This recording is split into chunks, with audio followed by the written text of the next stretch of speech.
Hi, I'm Crush Foster, and today I want to show you how to do sandwich bread slices. Now, this is a variation of my recipe that is in An Alkaline Holiday for sesame seed buns, but it's going to be a little bit different. So the first thing that you're going to have to do is to preheat your oven at 350 degrees. It's very important because if you don't have it preheated, the batter won't be able to go right into the oven and get the rise from using the sparkling water. Today I'm using Mountain Valley, which is a very trusted source. So I'm just going to begin. This is technique heavy, recipe light. You can find the recipe in An Alkaline Holiday for the bread, and for my leftover tuna that I'm going to use for tuna fish sandwiches, you can find that recipe in Beyond Vegan Chickpea Garbanzo. So I'm just going to get started, and it's technique, so I'm just going to show you how to put the ingredients together. I'm going to wet the batter, and it's going to go right into the oven, and that is the way that you get a rise out of the bread.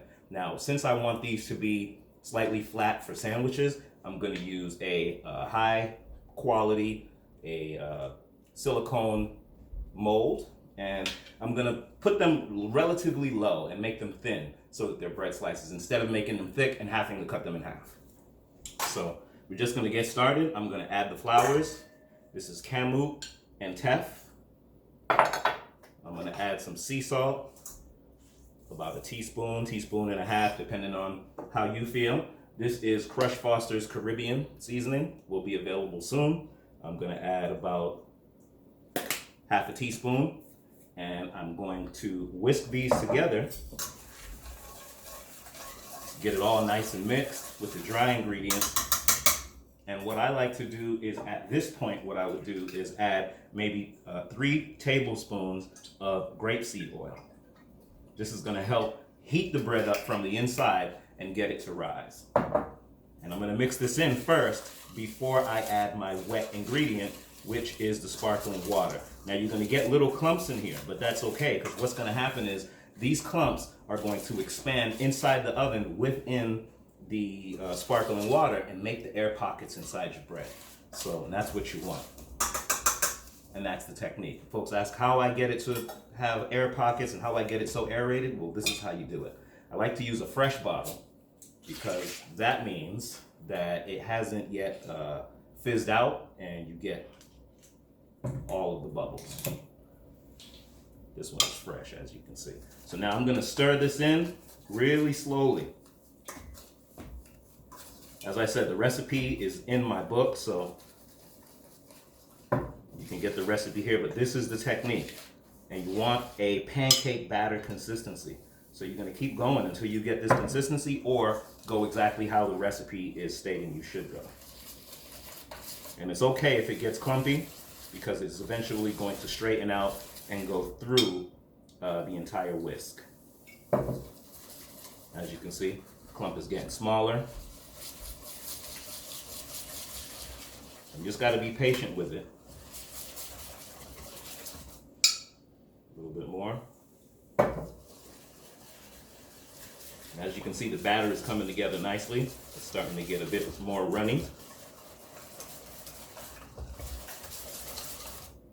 Just a little bit more, and from here, I'm going to go straight into my pan and then straight into the oven. And that's the key. That's the secret to getting your bread to rise. There you go.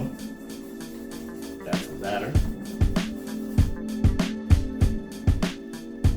So now the batter is getting poured into each cavity. And as I said, I'm going to try to do them nice and thin.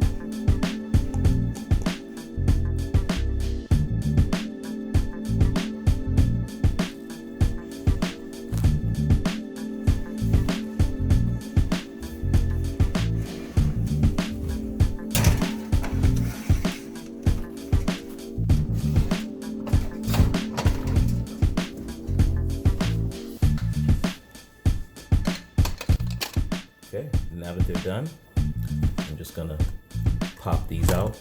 This is why I love silicone, especially a high quality one, because things come out so easily. And you see there, I'm just gonna use these 4. As you can see, they're done. And I'm just gonna start building the tuna fish sandwich. This is my tuna left over, and as I said, you can find this recipe in Beyond Vegan chickpea garbanzo. Let's add cucumbers. Let's add tomato. A little bit of romaine. Never hurt anybody. And I could use this homemade aquafaba mayo, which I will also be showing you how to use, how to make. There you have it. It's my tuna fish sandwich.